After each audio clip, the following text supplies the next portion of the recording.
Hello and welcome back for another iPadOS update. iPadOS 18.3 should be available if you're watching this video.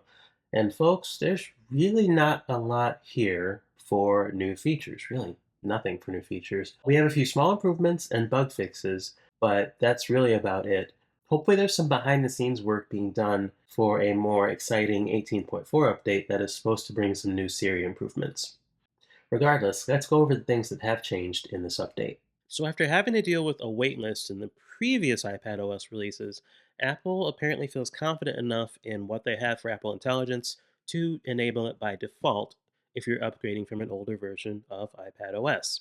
This is hard for me to test because I have it on all of my devices, but I would imagine if you've tried it and turned it off, they're probably not going to turn it back on. If they do, that's really, really crappy, but I don't think they'll do that. So, if you have a compatible iPad, which again is an iPad with an M1 or newer, or the iPad mini with the A17 Pro, then Apple Intelligence is going to be part of that default experience. Now, if you want to turn this off, just go into Settings, Apple Intelligence and Siri, and then turn off Apple Intelligence. So by now, you've probably seen some of the bad press Apple has been getting after the Apple Intelligence notification summaries have been really just botching some big news headlines.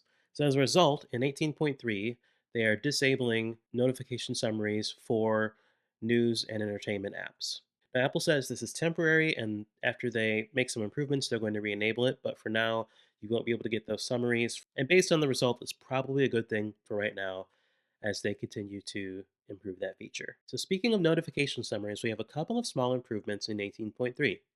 First, you're now able to manage your notification summary settings for a given app from the lock screen. Now, what I mean by that is if you go to the lock screen and you have a summarized notification, if you swipe to the left on that notification and tap on options, you'll see there's a new option that allows you to turn on or off the summarization for that app. So in my case here, it says turn off messages summaries. And there's a quicker way to do that than digging through settings and going to notifications and turning that off there. Secondly, you'll note that the summarized notification here looks a little bit different. And that's because the summary itself is italicized to make it stand out more as a summary notification. So your summary notifications now are italicized and normal notification text is not. And that's a quick way to tell the difference between the two. So there are a couple of bug fixes that Apple notes in the release notes for 18.3 as well.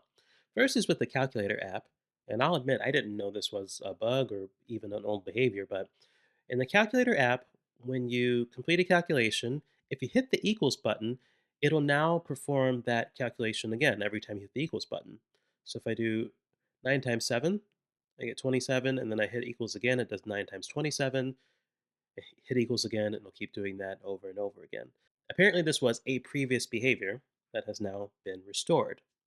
Secondly, and I don't have anything to show here because I've never encountered this, apparently there was a bug where the keyboard would sometimes disappear when you were typing to Siri, and now that issue has supposedly been resolved.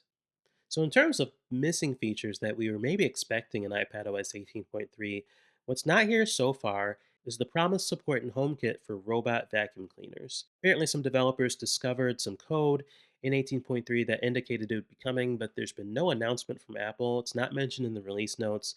So, unless they're going to surprise us, it doesn't look like it's going to be an 18.3 and might be an 18.4 feature, so we'll have to wait and see on that. Another thing that may show up, given Apple's track record the past few years, is some kind of wallpaper for Black Unity, which they usually do for Black History Month in February. That's something they'll probably just turn on if they're doing it again this year. I'll close with some general thoughts real quick on iPadOS 18.3. One of the things people always ask me about is how the battery life is. And this is really kind of hard to tell because I don't run battery testing in general. So, unless the battery has been affected so poorly that I notice it draining faster, it all just kind of feels the same. So, there's been no noted extra battery drain that I've noticed in my everyday use of iPadOS 18.3. It's been relatively solid. The only issue I've run into so far is just my reminders are slower to sync in 18.3 compared to all my other devices, but that's pretty minor in my book. Otherwise, it's been a kind of straightforward release, so I don't have any trepidation about updating the rest of my devices to iPadOS 18.3. So with that, we're going to go ahead and close this short video out. Thanks for watching. Make sure to like the video and subscribe to the channel on your way out. And with that, I will catch you in the next one. Thanks for watching.